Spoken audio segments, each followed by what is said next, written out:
Présentez votre déclaration de politique générale.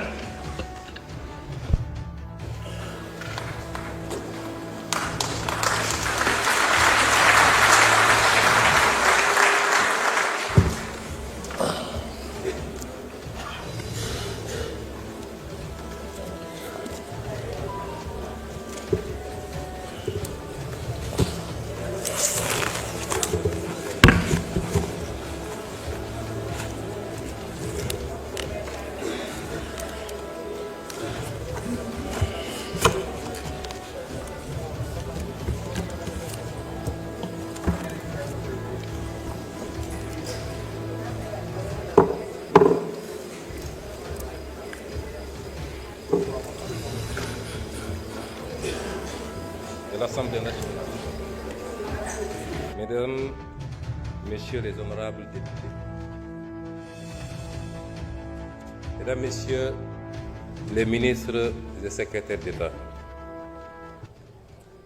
Mesdames, Messieurs les anciens présidents de l'Assemblée nationale, Mesdames, Messieurs les représentants des corps constitués de l'État, Sénégalaises et Sénégalais, chers compatriotes, Monsieur le Président de l'Assemblée nationale, honorables députés, c'est avec un profond sens du devoir et une vision claire pour l'avenir que je me présente aujourd'hui devant cette auguste Assemblée. À cet effet, je prends la parole humble face à l'immensité de la tâche à accomplir. À travers votre institution, je partage avec les 18 millions de Sénégalaises et Sénégalais vivant dans les villes, dans les campagnes et de la diaspora, la politique générale du gouvernement pour les 5 prochaines années, adossée à une doctrine et des principes de rupture systémique pour les 25 prochaines années. En cette année 2024, les Sénégalais ont montré à 2 reprises à la face du monde que nous sommes un grand peuple, une grande démocratie. Beaucoup ont douté, mais les Sénégalais dans leur majorité ne l'ont jamais fait. Nous avons regardé l'avenir parce qu'il était synonyme d'espoir. Nous avons affronté les épreuves pour avancer. Avancer pour ne jamais sombrer. Notre nation ne s'est pas laissée perdre par le doute, parce que nous sommes un grand peuple animé d'une foi inébranlable et poursuivant un but commun par l'apport de tous. Et ce but, c'est la construction d'un grand pays qui compte dans le concert des nations. Alors, n'ayons pas peur de questionner nos certitudes. N'ayons pas surtout peur du changement.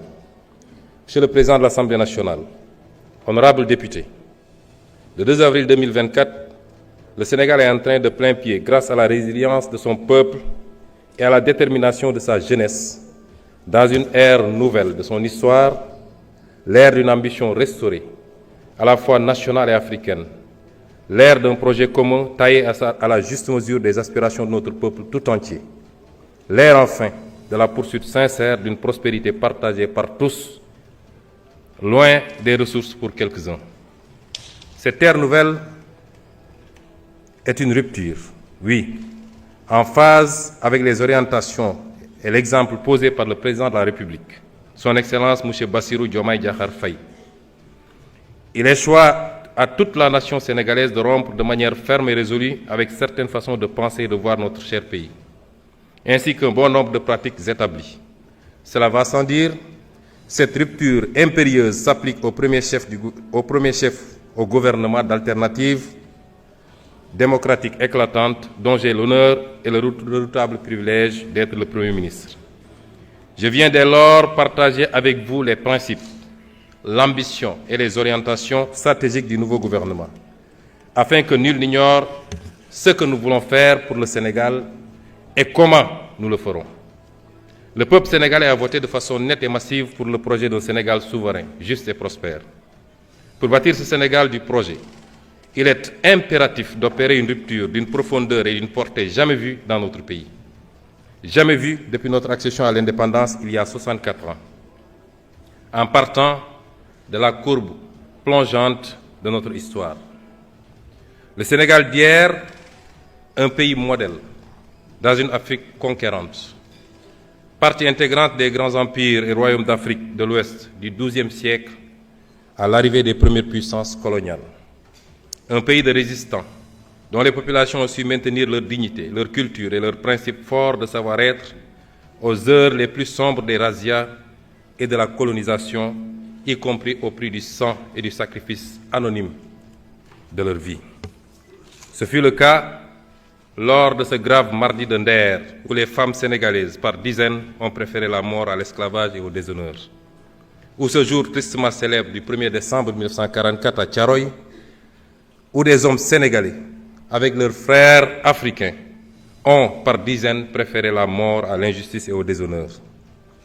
Le Sénégal des indépendances, un modèle en Afrique de stabilité de ses institutions, la qualité insigne de ses élites politiques, diplomatiques, administratives ou même sociales et culturelles.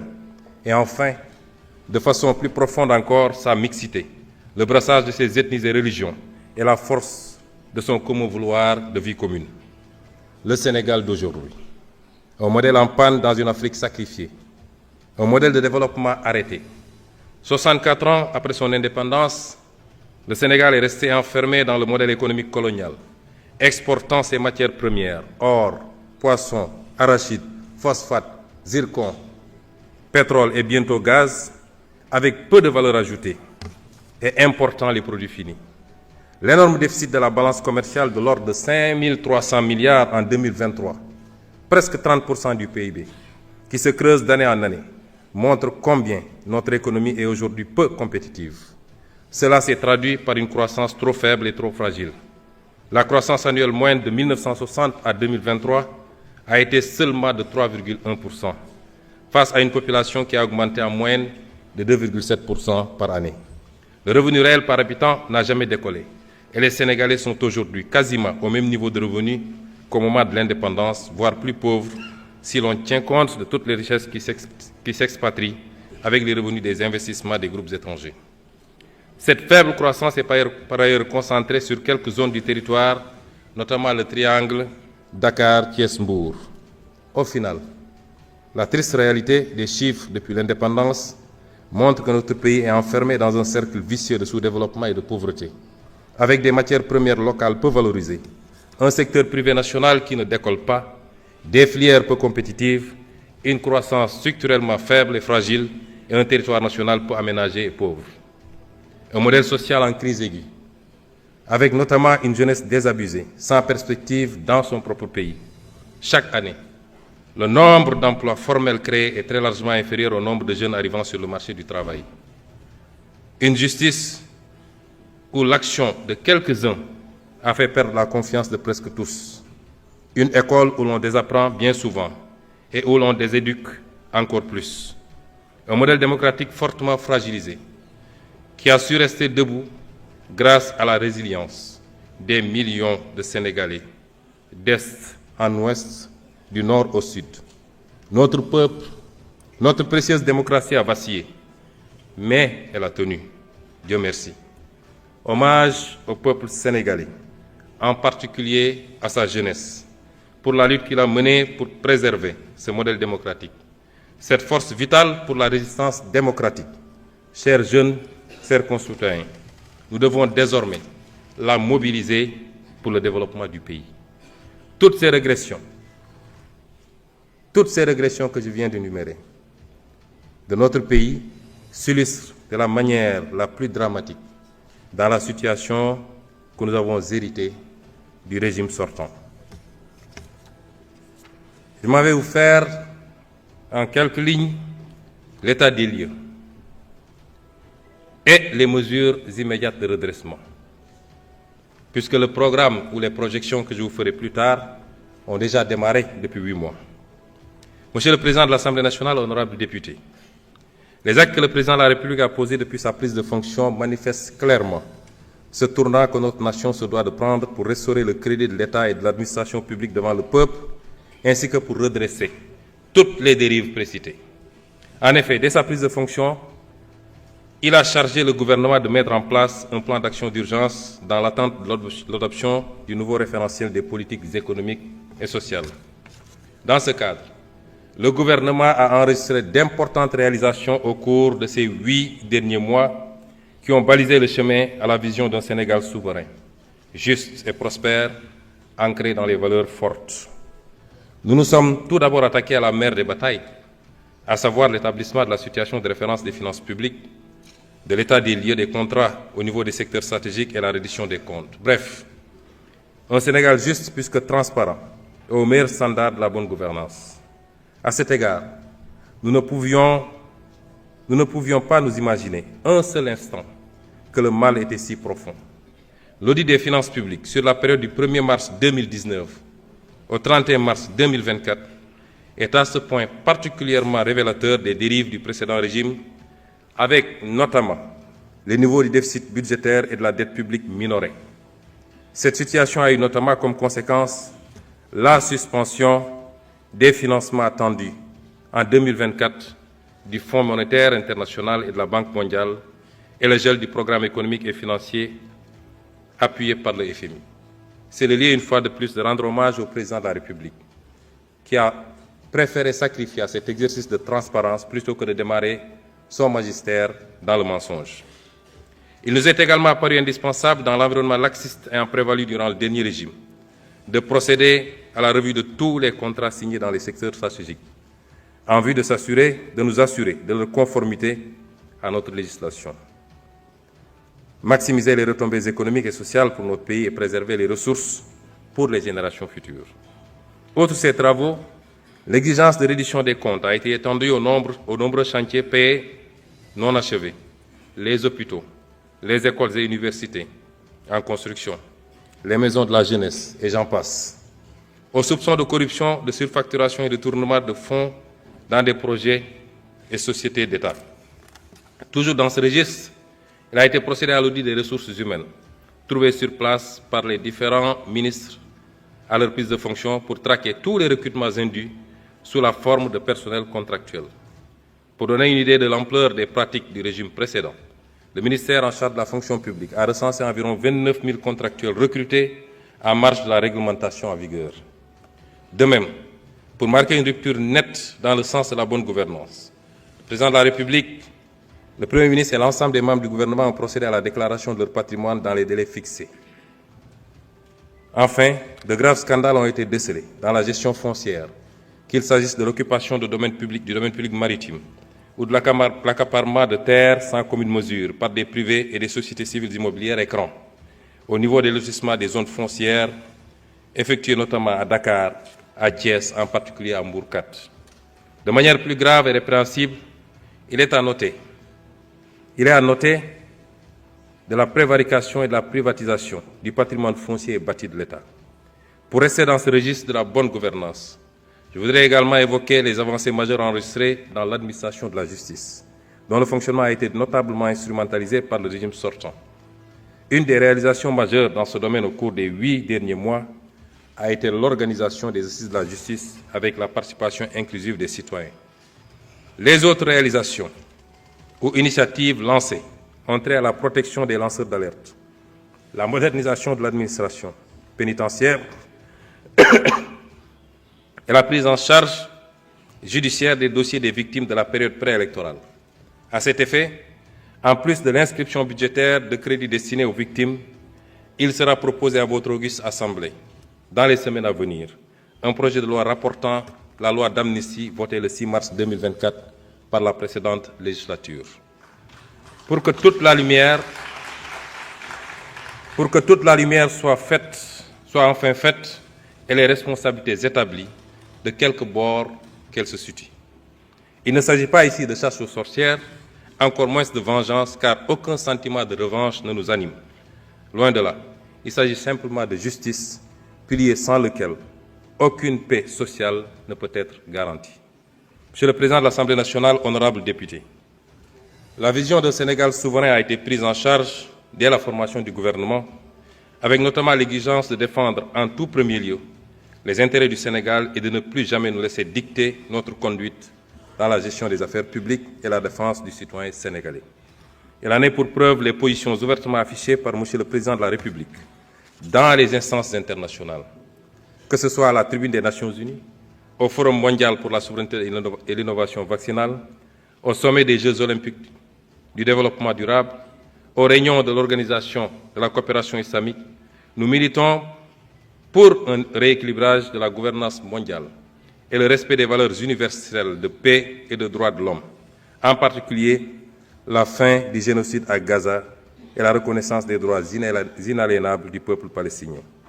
Au demeurant, au plan interne, la célébration du 80e anniversaire du massacre des tirailleurs sénégalais à Thiaroye, le 1er décembre 1944, a été l'occasion d'affirmer notre exigence de souveraineté dans le rétablissement des faits, tronqués, maquillés et cachés depuis 80 ans. Le non-renouvellement à l'expiration de son délai, le 17 novembre 2024, des accords de pêche qui lient le Sénégal et l'Union européenne marque également notre volonté unilatérale de défendre les intérêts de notre pêche artisanale, de notre armement national et de notre industrie locale de pêche. Concernant la souveraineté monétaire de l'Union monétaire ouest-africaine, notre gouvernement a eu des échanges avec la BCEAO sur l'état et les perspectives de mise en œuvre de la réforme du franc CFA. S'agissant de la souveraineté en matière de défense, le président de la République a annoncé la fermeture prochaine des bases militaires étrangères au Sénégal. De toutes les bases militaires au Sénégal. Enfin, pour ce qui est de la politique étrangère du Sénégal, de nouvelles bases ont été jetées, à savoir le retour à l'orthodoxie dans la représentation diplomatique sénégalaise à l'étranger, avec l'accréditation de diplomates de carrière ainsi que le focus mis sur le renforcement des liens de coopération avec les pays africains. Monsieur le Président de l'Assemblée nationale, honorables députés, le renouveau du Sénégal au plan intérieur et extérieur ne peut réussir sans une administration publique efficace et dotée d'éthique et de déontologie, ainsi que des sociétés publiques et parapubliques régies par une stricte gouvernance financière. Cela a été martelé par le Président de la République et suivi d'actions. À l'issue du premier Conseil des ministres, avec sa lettre du 8 avril 2024, transmise individuellement à chaque agent de l'État pour les inviter à la droiture, la probité et l'exemplarité, toujours au travers des principes du Jubal et du Jubbanti. Nous avons écouté et compris, Monsieur le Président de l'Assemblée nationale, honorables députés, la demande citoyenne pour une meilleure gouvernance du pays. Mais nous avons également accordé une priorité au cours des 8 derniers mois à la demande sociale des Sénégalais qui veulent une meilleure qualité de vie. À cet égard, nous nous sommes attaqués à la vie chère en mettant en place, dès le mois de juin 2024, dans un contexte de finances publiques en détresse, des mesures de réduction des prix de denrées de première nécessité.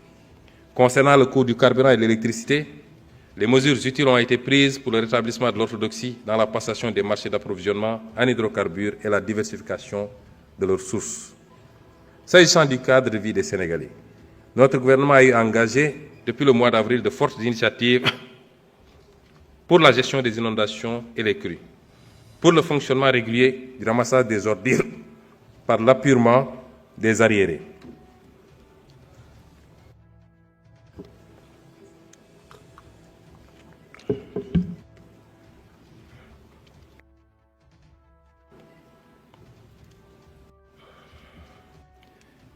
Pour le fonctionnement régulier du ramassage des ordures par l'appurement des arriérés de paiement dus par la SONAGED aux concessionnaires et pour l'organisation mensuelle d'une journée Setal Suñu Réew, s'agissant en particulier de la gestion des inondations et des crues.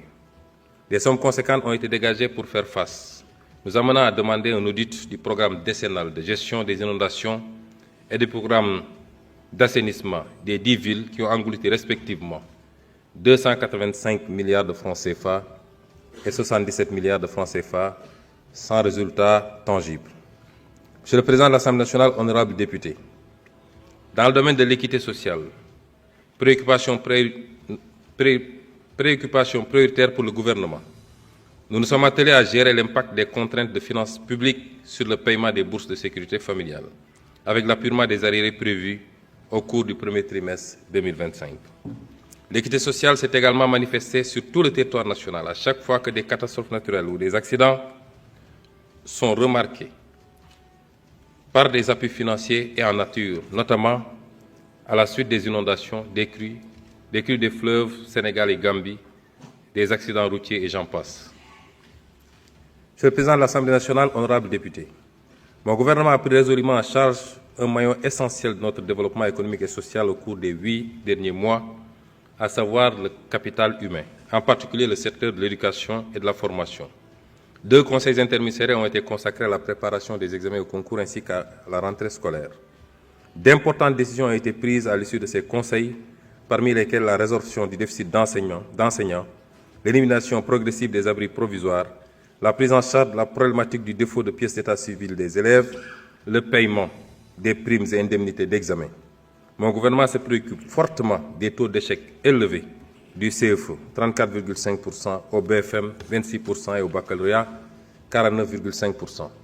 Cela signifie qu'une proportion significative de nos enfants quittent l'école sans diplôme correspondant à leur cycle scolaire. Nous devons y remédier.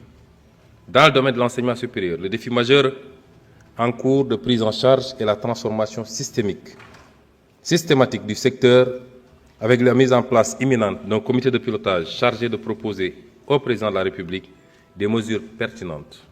À cette fin, d'ores et déjà, les actions requises pour le rétablissement du calendrier universitaire et la pacification de l'espace universitaire ont été engagées.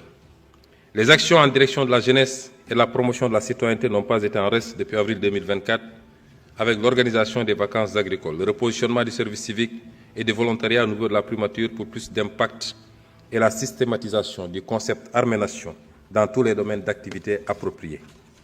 Dans le domaine du sport, nous avons soutenu les compétitions dans les disciplines phares et pris résolument en charge l'organisation des Jeux olympiques de la jeunesse Dakar 2026. Dans le secteur de la santé, la préoccupation principale a été de garantir la continuité des services et la qualité de l'accueil dans les services hospitaliers, ainsi que de passer en revue le programme de construction d'hôpitaux qui souffre de beaucoup d'actes de mauvaise gestion et particulièrement de surfacturation énorme. Monsieur le Président de l'Assemblée nationale, honorables députés, notre gouvernement s'est appesanti également, au cours de ces 8 derniers mois, sur les problématiques d'approvisionnement en eau potable, les questions environnementales et les infrastructures de transport. Concernant l'approvisionnement en eau potable, nous avons fermement engagé la résolution des insuffisances dans la gestion de l'hydraulique rurale et urbaine, avec notamment des directives pour mettre un terme aux incongruences caractérisées de la traversée de zones rurales non desservies en eau potable par des canalisations d'eau destinées aux villes. Dans le domaine de l'environnement, mon gouvernement a pris des mesures fortes avec la suspension jusqu'au 30 juin 2027 des activités minières autour de la rive gauche du fleuve de la Falémé sur un rayon de 500 mètres. Dans le domaine des infrastructures physiques, mon gouvernement a réalisé un état des lieux des programmes et projets de construction d'infrastructures routières, portuaires et aéroportuaires. Cet état des lieux a révélé certaines dérives et des intérêts sacrifiés de l'État du Sénégal. Monsieur le Président de l'Assemblée nationale, honorables députés, tous ces rappels m'ont paru utiles pour prendre la mesure des immenses défis déjà relevés par le gouvernement en si peu de temps, mais aussi les obstacles majeurs à franchir pour un Sénégal prospère. Au cours de ces 8 mois, le principal handicap auquel a été confronté mon gouvernement est l'héritage de la gestion d'un pays au milieu du gué, à l'image d'un bateau à bout de carburant dans une mer agitée. Jamais dans l'histoire du Sénégal, un pouvoir n'a été transmis dans cet état. Il nous fallait à la fois déconstruire les mauvais choix, attelage et agencement, redresser les manquements et choix malencontreux et construire les fondations du nouveau projet. Ardue fut la tâche, ardue est toujours la tâche, ardue sera encore la tâche dans un contexte de fortes attentes de l'ensemble des agents économiques et des partenaires. Notre gouvernement a donc pris le pari de la transparence et de l'arbitrage entre les besoins multiformes et complexes. Nous avons ainsi procédé à l'appurement des arrêts de paiement sur les engagements de l'État autour des 3 précédentes campagnes agricoles, 73 milliards de francs CFA. Et sur les autres engagements de dette intérieure, nous avons soutenu les entreprises publiques en difficulté dans l'attente de leur restructuration. Dakar Dem Dikk, Air Sénégal, La Poste, SAPCO, etc. Nous avons aussi soutenu la campagne de production agricole 2024 en intrant subvention de 120 milliards. Nous avons également procédé en rapport avec les acteurs, notamment la CENIA, au relèvement du prix plancher d'achat des arachides pour le porter de 280 francs l'année dernière à 350 francs le kilogramme cette année. Monsieur le Président de l'Assemblée nationale, honorables députés, nous voilà à quelques encablures de la clôture de l'exercice budgétaire 2024, avec une loi de finances rectificative de vérité et de transparence, gage de notre engagement de dire toujours la vérité à notre peuple, rien que la vérité et toute la vérité.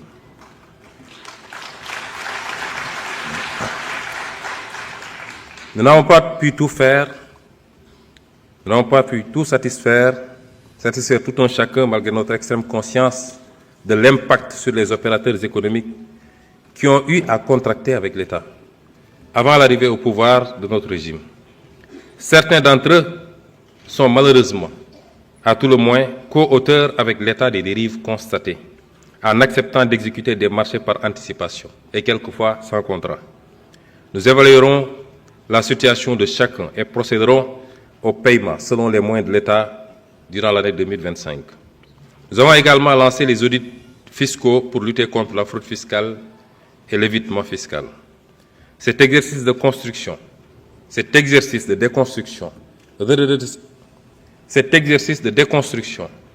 redressement et construction nécessite un dialogue social fécond. Dans ce cadre, sur les directives du Président de la République, nous avons établi une situation de référence des revendications sociales que nous traiterons dès le début de l'année 2025, au travers de rencontres avec les organisations syndicales.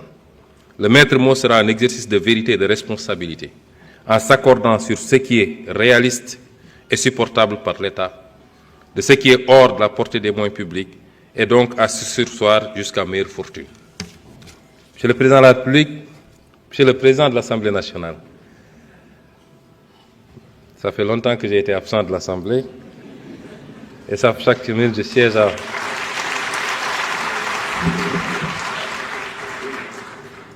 Monsieur le Président de l'Assemblée nationale, honorables députés, ces 8 derniers mois ont été également consacrés à un Sénégal ancré dans des valeurs fortes, qu'elles soient culturelles ou religieuses. Dans le domaine de la culture, nous avons renforcé les acquis culturels et engagé des réflexions pour le renouveau culturel du pays. Nous avons également répondu à une vieille doléance des artistes en adoptant en octobre 2024 un décret sur la rémunération de la copie privée. Nous avons aussi préservé, en l'achetant, la bibliothèque de l'ancien président Léopold Sédar Senghor qui avait été mise aux enchères. Dans le domaine religieux, nous avons créé une direction des affaires religieuses et de l'insertion des diplômés en langue arabe. Nous avons également assuré le soutien habituel aux principales manifestations des confréries religieuses musulmanes et de l'Église catholique. Nous avons continué de magnifier la belle communion des différentes composantes religieuses de la nation dans la tolérance et le respect mutuel. Enfin, dans le domaine de la presse, mon gouvernement a procédé à la restructuration du secteur des médias avec le retour à l'orthodoxie en matière de déclaration d'activité et le respect des préconisations légales et réglementaires. Ces constats et ce bilan d'étape non exhaustif, j'ai essayé de vous en épargner puisqu'il était beaucoup plus long, nous amènent à constater l'exigence de poser des ruptures fortes. Des ruptures à poser, Monsieur le Président de l'Assemblée nationale, honorables députés. L'état des lieux dressé ci-dessus est particulièrement grave. Notre ambition de mettre le Sénégal sur une nouvelle trajectoire n'est pas compatible avec ces méthodes du passé. Là-dessus, nous avons reçu du peuple sénégalais un mandat clair, la rupture. Un changement profond de paradigme dans les politiques publiques s'impose, aussi bien dans le contenu que dans la méthode. Dans ce cadre, notre gouvernement a opté pour 7 ruptures majeures, dont les premières applications se sont traduites depuis le mois d'avril 2024 par des avancées concrètes et des réalisations tangibles. La première rupture, c'est le retour de l'ambition. C'est le retour de l'ambition. Nous sommes capables de nous développer et nous le ferons par nous-mêmes. L'histoire sur les 2 derniers siècles ferait d'exemples de nations qui ont su, en une à 2 générations, passer de la pauvreté absolue au développement, ou du tiers au premier monde, pour citer l'ancien Premier ministre de Singapour, Lee Kuan Yew. Voilà l'ambition que nous avons pour notre pays. Pour cela, Nous devons commencer par nous regarder autrement, pour croire en nous-mêmes. 3 siècles de traite, d'asservissement et de dépendance ont sournoisement diffusé un complexe du colonisé. Nous devons en sortir et inculquer à nos enfants une culture de fierté et d'ambition. Nous devons en outre sortir de la défiance mutuelle et voir l'avenir en confiance. Nous devons avoir une confiance paisible, mais inébranlable, en nous-mêmes et au génie de notre peuple. Confiance en nos compétences locales pour penser notre développement. Confiance en notre secteur privé national, dans le cadre d'un patriotisme économique réfléchi, stratégique et assumé, pour valoriser pleinement nos ressources locales et développer des moteurs de croissance endogènes et compétitifs. La seconde rupture est celle du passage d'une logique d'urgence et de saupoudrage à court terme à une logique de vision et de planification à long terme. Si nous voulons être développés dans 1 à 2 générations, c'est maintenant qu'il faut définir ce que nous voulons devenir et commencer, pas à pas, mandat après mandat, à poser les briques successives vers ce Sénégal de demain. Nos classes politiques ont pris l'habitude de faire miroiter des miracles d'ici la prochaine élection.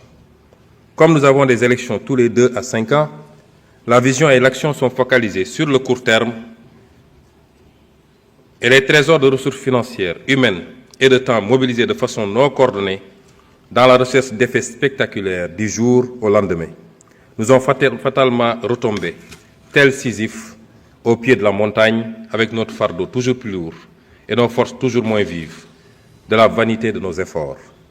Dès lors, en lieu et place d'une vision ambitieuse, construite progressivement et méthodiquement, nous voyons une ribambelle de projets, d'urgences parfois douteuses, qui poussent comme des champignons et évoluent au fil de l'actualité et des inaugurations sur catalogue. Au final, l'action publique se résume essentiellement à du saupoudrage. Elle mobilise le temps et l'énergie de nombreux acteurs. Elle coûte cher, mais a peu d'impact. Les citoyens n'en sont pas dupes.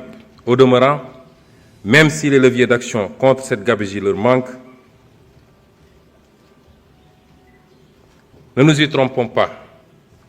En votant massivement pour le projet, c'est bien cette culture politicienne du saupoudrage de courte vue que les Sénégalais ont rejetée avec fracas. Ils savent que rien de solide pour leur avenir et l'avenir de leurs enfants ne se fera sans une vision ambitieuse, une planification sérieuse et une exécution rigoureuse. Ainsi, une rupture avec cette culture. Notre gouvernement définira de façon précise le Sénégal que nous voulons pour demain, non pas en nous confinant à 2 ans, 5 ans ou la prochaine élection, mais armés d'une vision à 25 ans qui nous permette de nous attaquer de façon résolue aux batailles prioritaires pour sa mise en œuvre. Par ce moyen seulement, nous pourrons adopter des réponses sérieuses et durables aux aspirations des Sénégalais, en finalisant certaines et en initiant d'autres en finalisant certaines et en initiant d'autres et passant le témoin de génération en génération, en nous étant assurés que des fondements solides sont en place et les jalons posés. Pour chacune de ces batailles,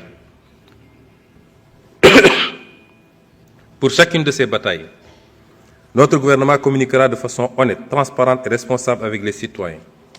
L'obsession de la prochaine élection, les pressions politiques du moment ne doivent pas dévier les actions sur le court terme et produire des effets détournés dans la conduite de politique et de décisions qui exigent une vision à long terme. C'est maintenant qu'il faut redonner au plan son rôle et sa dimension diaïste au sens du président Mamadou Dia. Ainsi, l'agenda national de transformation, désormais unique référentiel de nos politiques publiques, élaboré en seulement 6 mois, entièrement par des compétences nationales, sera opérationnalisé à travers un master plan de 10 ans qui déterminera les choix de politique sectorielle et un plan d'action quinquennal qui encadrera rigoureusement la programmation et l'exécution budgétaire. La troisième rupture est celle d'une logique de dépense à une logique de résultat. Le sentiment largement diffusé aujourd'hui, c'est que l'impact d'une activité se mesure au montant dépensé. Il y a toujours des inondations. Pourtant, nous avons dépensé des milliards. L'agriculture sénégalaise va mal, mais non. Regardez tout ce qu'on a dépensé en subventions et en machines. Cette culture apparaît dans toute l'ironie de sa splendeur lorsqu'on présente un budget de 7 000 milliards comme une prouesse. Ce qui compte, ce n'est pas de dépenser des milliards, c'est de bien dépenser ces milliards pour changer dans les faits et pour le mieux la vie de chaque Sénégalais. Ainsi, notre gouvernement travaillera à réorienter notre administration vers une culture de résultats. Notre priorité, ce ne sera plus combien de milliards ont été dépensés, mais bien l'impact relatif de chaque franc dépensé. Nous allons bâtir un État sénégalais capable, avec moins, de faire mieux. Du reste, cette logique du résultat et de l'impact ne sera pas seulement valable pour les dépenses issues de nos ressources publiques, elle le sera tout autant pour les ressources issues de nos partenaires au développement. À cet effet, nous avons commencé à mettre en place un nouveau dispositif d'identification et de sélection des investissements publics, en évitant d'engager des opérations d'investissement que le secteur privé pourrait et devrait réaliser. Dans cette perspective, la politique de partenariat de type public-privé sera repensée pour corriger les déséquilibres et imperfections constatés au cours de la dernière décennie. Une attention particulière sera apportée aux co-unitaires en redéfinissant la politique de commande publique et en retenant partout des prix de référence. La qualité des ouvrages et les délais de livraison de la commande publique deviendront des normes que tout contractant devra respecter. Par-dessus tout, la transparence devra être de rigueur dans le choix des entreprises contractantes qui devront remplir toutes les exigences de qualification et d'expérience requises. La quatrième rupture est celle d'une logique de gestion partisane à une logique de participation citoyenne. Notre ambition pour le Sénégal ne peut réussir sans une adhésion durable des populations et sans la participation de tous à la construction commune d'un Sénégal nouveau. En votant pour le projet, les Sénégalais ont également rejeté cette façon de faire de la politique, où l'on proclame la main dans le cœur, la main sur le cœur, que la patrie viendra avant le parti, et où chaque acte posé démontre le contraire.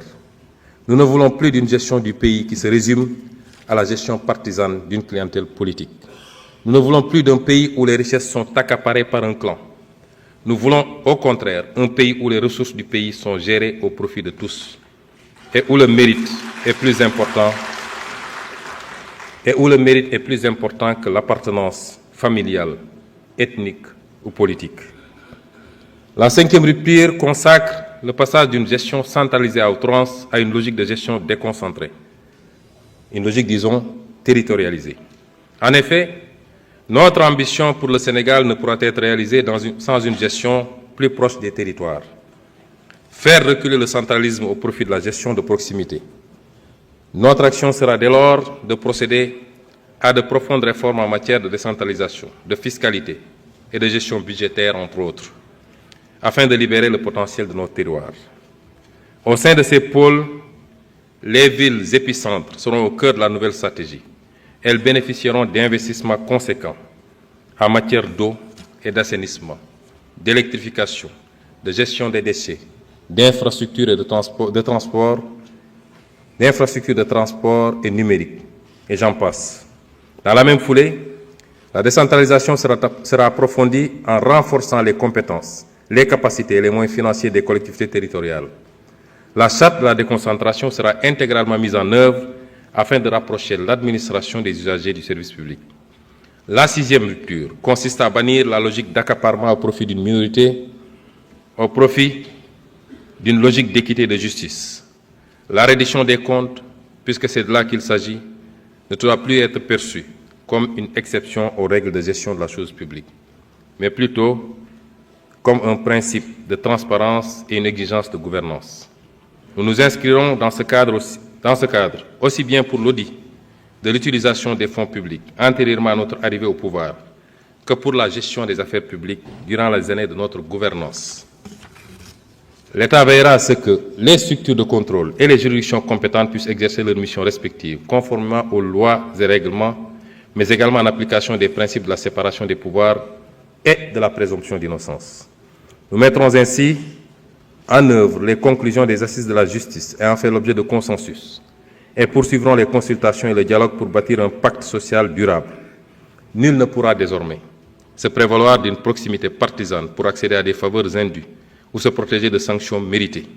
chaque talent national sera promis en ne tenant compte ni de son origine, ni de sa religion, ni de son appartenance partisane.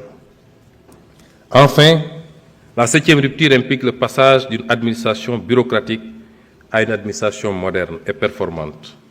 L'administration doit être le fer de lance de la conduite du changement auquel nous invite le chef de l'État.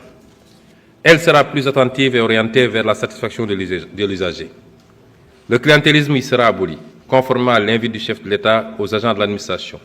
Chaque agent de l'État, à quelque niveau qu'il soit, devra faire sien le nouveau paradigme d'une administration performante et moderne.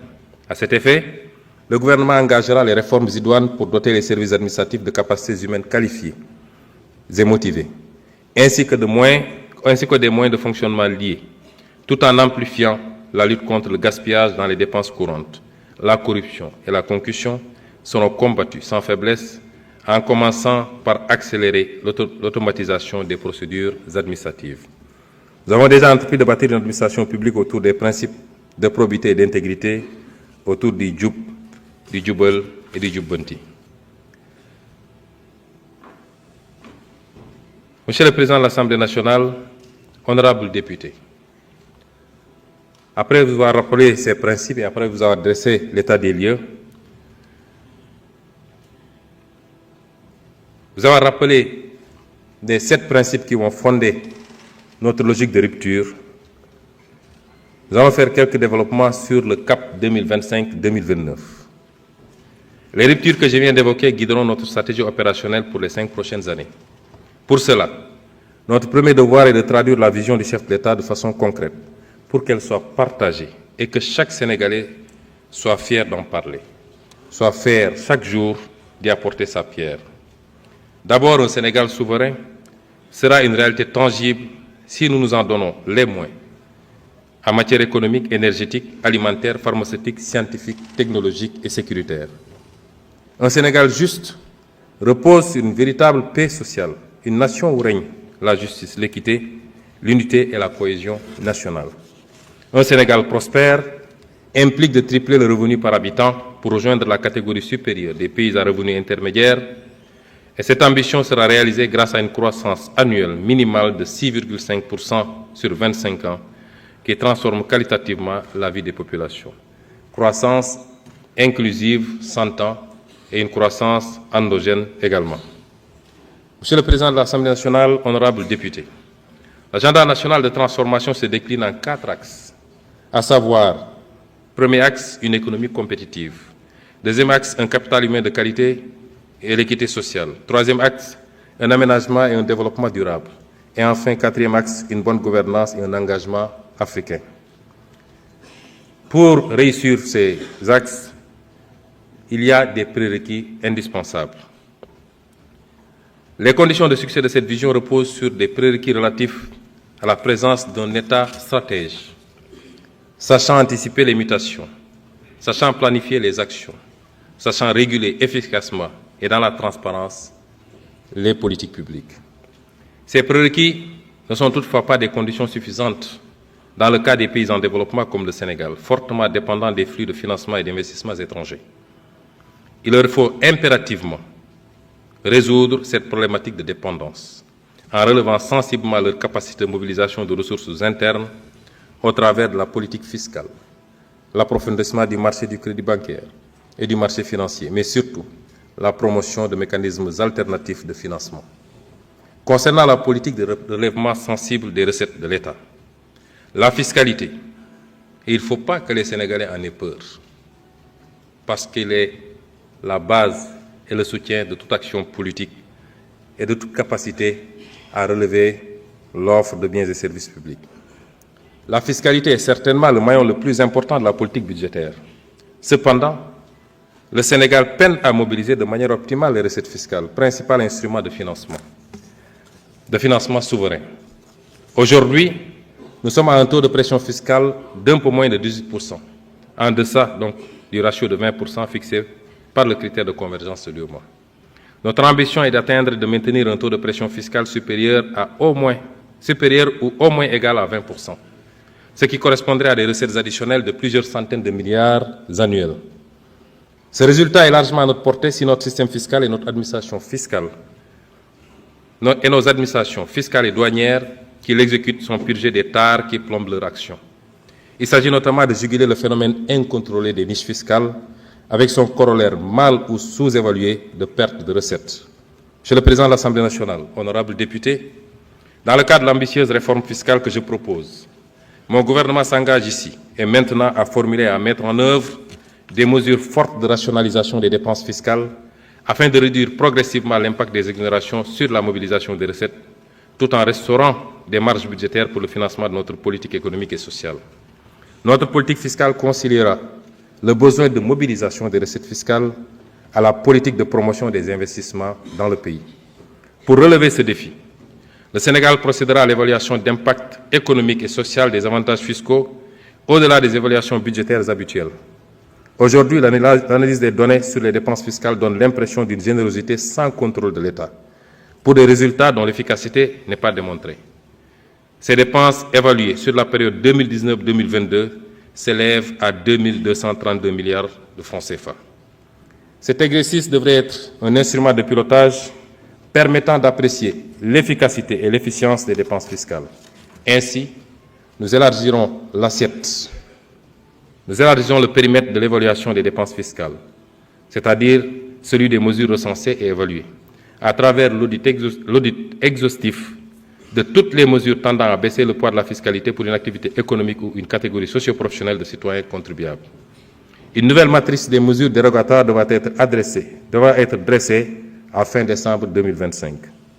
Le gouvernement travaillera également sur la rationalisation des exonérations relatives, premièrement à l'impôt sur les sociétés des cimenteries, l'impôt sur le revenu, notamment par une réactualisation du barème progressif, aux consommations de la tranche sociale des livraisons d'eau et d'électricité, pour ne viser que les consommateurs les plus défavorisés. Les nombreuses conventions fiscales conclues par le Sénégal seront également examinées. Au terme des divers recoupements, à ce jour, le Sénégal disposerait de 18 conventions fiscales bilatérales en vigueur. Cette politique est un véritable boulevard à la fraude et à l'évasion fiscale.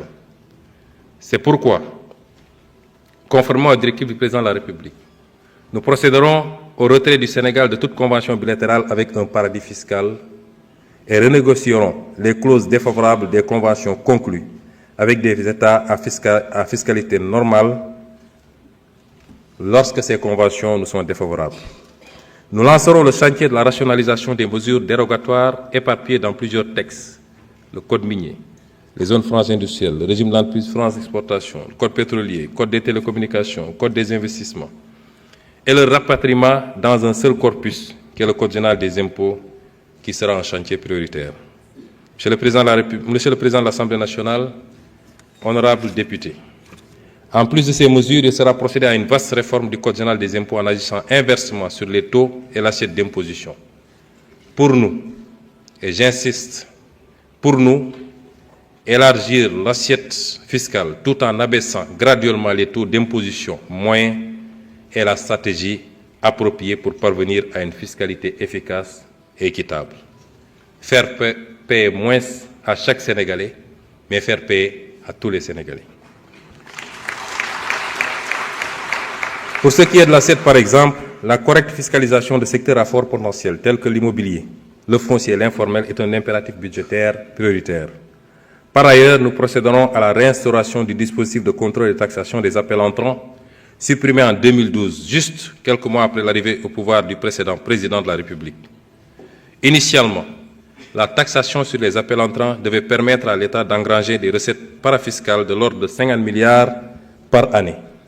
Ce cadre fiscal bien généreux ne se fondait sur aucun argument techniquement documenté et économiquement justifié, si ce n'est le respect d'engagements de campagne auprès du patronat étranger du secteur des télécommunications.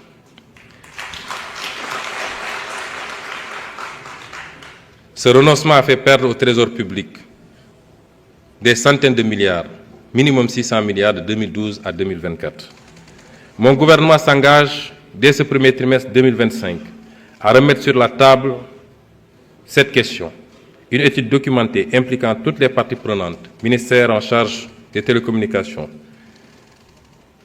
ministère en charge des Finances, ARTP, Direction générale des impôts et des domaines, opérateurs de téléphonie, associations de consuméristes, sera réalisée. Sur cette base, une nouvelle réglementation instituant un système de contrôle et de taxation des communications téléphoniques internationales entrant en République du Sénégal sera adoptée. Un accent sera consacré à la formation des administrations pour leur permettre de pouvoir faire face aux opérations complexes d'évasion, notamment les opérations transfrontalières, telles que les prix de transfert, les montages abusifs et autres, qui appauvrissent le pays de ressources précieuses pour le financement de son développement. Enfin, nous lutterons farouchement contre les pratiques permissives, corruptrices et dommageables à l'intérêt national, telles que celles consistant en des manipulations du Code général des impôts, pour y introduire des dispositions comme les remises gracieuses aux entreprises ou la procédure de l'arbitrage fiscal permettant au ministre chargé des Finances de renoncer à des recettes fiscales votées par l'Assemblée nationale au nom du peuple sénégalais. S'agissant de la douane, le système de douane, de dédouanement du Sénégal étant ad valorem, c'est-à-dire basé sur la valeur transactionnelle des marchandises, il entre souvent en contradiction avec la volonté de l'État d'élaborer des politiques de soutien au pouvoir d'achat des populations qui nécessitent l'adoption de méthodes ad hoc. De méthodes ad hoc discutées avec les acteurs institutionnels et les opérateurs économiques pour arrêter un niveau de dédouanement qui satisfait cet impératif, d'où la nécessité d'une révision du Code des douanes pour intégrer la possibilité légale d'adopter pour une liste limitative de produits considérés comme essentiels, et cette liste sera fixée annuellement par arrêté du ministre en charge du budget, un système de dédouanement spécifique à l'importation. Sur le plan de la transparence dans les lieux d'exercice du pouvoir de l'agent public, il sera procédé à l'ouverture des espaces de travail, surtout dans les bureaux de dédouanement. En effet, les efforts consentis en matière de dématérialisation des procédures, au lieu de créer un environnement nouveau, marqué par un traitement sans papier et sans usager, ont laissé des pratiques corruptogènes perdurer en l'absence d'une modification indispensable de l'espace de travail. Pourtant, un pays voisin comme la Gambie a adopté le système des open space pour les agents chargés du traitement et de la vérification des déclarations dans les bureaux de dédouanement. Les chantiers ambitieux en matière de digitalisation des procédures douanières et des formalités du commerce extérieur vont être accompagnés d'une réforme des structures qui les portent, notamment les bureaux de dédouanement hérités de la colonisation et ne répondant plus aux exigences modernes du service à l'usager. Nous renforcerons le programme de modernisation de l'administration des douanes, le PROMAD, particulièrement dans ses aspects surveillance du territoire douanier et lutte contre la criminalité transnationale, l'environnement sécuritaire et la recrudescence des divers trafics justifient la montée en puissance d'une administration dont le champ d'action est la frontière. Il s'agit de digitaliser la surveillance douanière avec l'érection d'un centre de commandement des opérations qui intègre les outils les plus modernes de suivi d'abord de l'action du service sur l'étendue du territoire, suivi des moyens humains et matériels pour l'efficience et la transparence, mais également du mouvement des expéditions et autres cargaisons pour éviter les détournements de destination préjudiciables au trésor public. Et enfin, avoir un regard permanent sur les points névralgiques de la frontière, avec des vidéosurveillances, l'utilisation de drones en appui à des unités avancées qui serviront également au partage de renseignements avec les autres forces de défense et de sécurité. Mon gouvernement fera le nécessaire pour mobiliser et mettre en place le financement nécessaire à cet ambitieux projet déjà ficelé. La rationalisation du train de vie de l'État constitue un autre pilier important du travail gouvernemental. Les dépenses relatives au train de vie de l'État représentent en 2024 16% du PIB et 53% des dépenses totales de l'État, ce qui laisse peu de marge pour la prise en charge des investissements publics. S'agissant de la masse salariale, il sera réalisé un audit du secteur public ainsi que du régime indemnitaire. Il y est recherché plus de performance, mais également plus de transparence et plus d'équité dans les recrutements, les promotions et les traitements salariaux. Toute proposition de recrutement de nouveaux personnels devra être accompagnée d'une fiche d'évaluation du besoin, en identifiant clairement la valeur ajoutée créée, considérant les ressources disponibles. Nous mettrons en œuvre dès 2026 un budget à base zéro, ce qui nous donnera l'occasion de traquer toutes les niches de gaspillage qui figurent année après année dans les dépenses courantes, sous la rubrique intitulée « Services votés ». Les mesures nouvelles des budgets programmes seront également minutieusement étudiées. Dans la même veine, des audits organisationnels seront menés dans les différents services publics afin de rationaliser dans tous les domaines l'architecture et la structuration des administrations, agences et entreprises publiques et parapubliques. La mise en place d'un système de centralisation des achats de mobilier et des fournitures permettra de rationaliser la commande publique et de faire des économies substantielles, tout en privilégiant systématiquement le mobilier national dans le choix. Les mesures de rationalisation des dépenses courantes s'accompagneront d'une amélioration de l'efficacité dans le choix et dans l'exécution des investissements publics. Désormais, l'inscription d'un projet d'investissement dans le budget devra préalablement et systématiquement passer par les processus de maturation et être présenté devant un comité national de sélection des investissements publics afin de nous assurer notamment de son alignement à la vision Sénégal 2050 et de sa soutenabilité budgétaire. Dans cette même veine, le potentiel national d'économie d'énergie, évalué à 28% des consommations énergétiques du pays, dont 36% pour le sous-secteur de l'électricité, 18% pour celui des hydrocarbures et 40% pour les combustibles de cuisson, sera exploité à fond pour les marges qu'il permettra de dégager sur le coût des subventions d'État et sur la consommation énergétique de l'administration. Ces marges évaluées à 15%. En plus des effets positifs induits sur le portefeuille des ménages et les capacités de la Sénélec, c'est-à-dire 320 gigawatts à moyen terme et 2587 gigawatts à long terme, et un écrêtement de la pointe du réseau électrique de 441 mégawatts. Ces réformes seront difficiles. Elles seront difficiles. Ces réformes seront difficiles. Mais elles constituent le socle de notre nouvelle gouvernance budgétaire et financière. Elles nous permettront de nous projeter dans une nouvelle trajectoire budgétaire qui alliera une consolidation progressive vers un déficit budgétaire de 3% dans un horizon d'au maximum 3 ans. Je rappelle que l'audit des finances publiques a révélé un déficit public de plus de 10% contre 4,7% initialement annoncé par le régime sortant.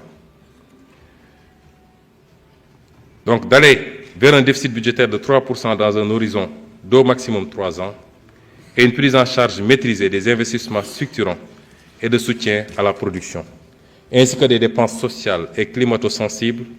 Conséquemment, l'encours actuel de la dette publique, qui a atteint des proportions difficilement soutenables, c'est-à-dire plus de 85% contre 74% initialement annoncé, devra être ramené sous la barre des 70% au plus tard en 2029. Monsieur le Président de l'Assemblée nationale, honorables députés, je demeure convaincu qu'il ne peut y avoir de développement sans investissement domestique en monnaie locale. Il ne peut pas y avoir de développement sans investissement domestique en monnaie locale. C'est fort de ce constat que mon gouvernement compte faire de la promotion des mécanismes innovants de financement le principal levier de mobilisation de ressources domestiques auprès des ménages, des entreprises non financières et des investisseurs institutionnels. En ce qui concerne les ménages, la stratégie de mobilisation des financements nécessaires à l'exécution des programmes et projets, la stratégie nationale de développement 2025-2029, intégrera l'intérêt à susciter auprès des Sénégalais pour leur participation financière à l'effort de transformation structurelle. À cet égard,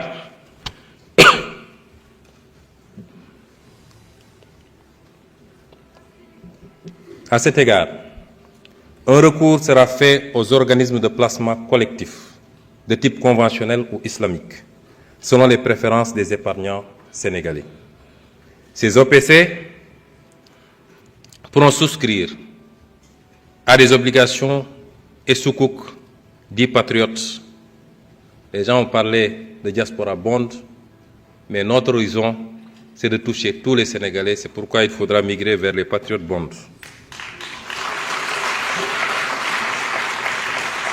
Ces OPC donc pourront souscrire d'abord à des obligations et soukouk dits patriotes émis par le Trésor public ou par des sociétés de projets pour les grands travaux figurant dans le référentiel.